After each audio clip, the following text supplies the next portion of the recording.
Sholat itu untuk Allah, bukan untuk surga. Yang disembah itu Allah, bukan menyembah surga. Inna sholati wa nusuki wa mahyaya wa mamati lillahi rabbil alamin.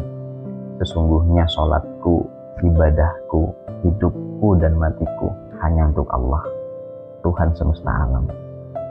Segala sesuatu kembali kepada Allah, bukan kembali untuk surga yang menjadi tujuan.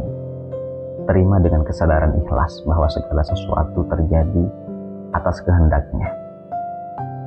Pertanyaan di alam kubur, siapa Tuhanmu? Siapa Nabimu?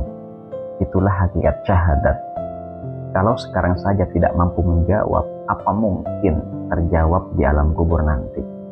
Maka cintai Tuhanmu, cintai Nabimu. Itulah makna syahadat sesungguhnya. Karena cuma manusia yang di hatinya ada rasa cinta saja yang bisa ikhlas. Hakikat ihdinas siratal mustaqim, jalan yang benar, titian jembatan yang tidak terlihat adalah saat ini, di kehidupan ini. Di kehidupan ini yang menentukan.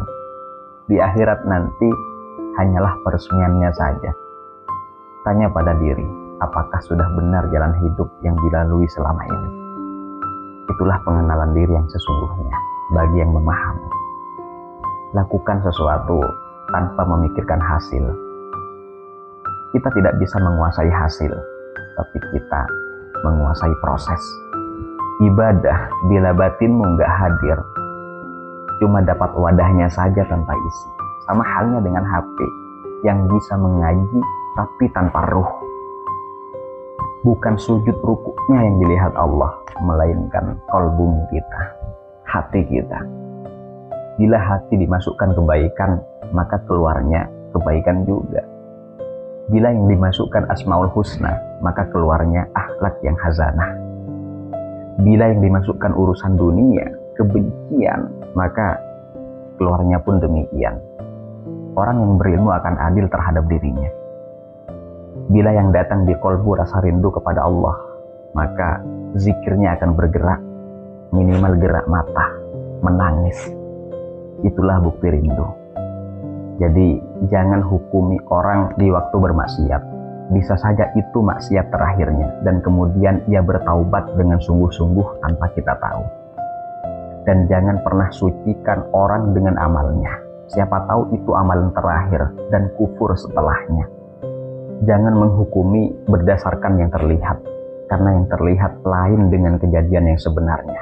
Lebih dari 100 kali Allah membicarakan hati dalam Al-Quran, membicarakan kolbu. Al-Quran itu hati, Al-Quran itu kolbu. Tapi kenapa ajaran kolbu tidak dominan dalam kajian-kajian atau ibadah? Lebih dominan kajian fikih, sunnah, bid'ah, halal dan haram. Ingin memperbaiki kolbu, yang terjadi malah keras hati. Kolbu yang pertama diajarkan Rasulullah, itu cara memahami rahasia kitab Allah. Tinggalkan perhiasan dunia, kepemimpinan, jabatan, dengan zuhud dari semuanya. Perbedaan yang datang di kolbu akan berbeda amalan-amalannya. Dengan bukti beda-beda amalan, doa, dan zikir kepada Nabi. Percuma saja berakal cerdas, berbekal ilmu yang tinggi, berfilsafat, matematika, fisika, kimia, dan lain sebagainya. Selama hati atau kolbu tidak jujur, tidak akan mengenal Tuhan, apalagi bertemu.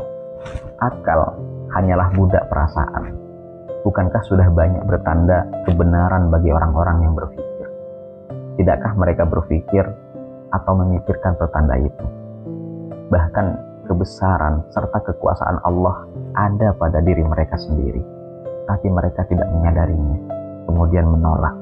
Sungguh telah kufur dan terhijab akal, pikiran, penglihatan, serta pendengaran mereka. Prinsipnya adalah hati yang jujur, insya Allah akan menemukan Tuhan.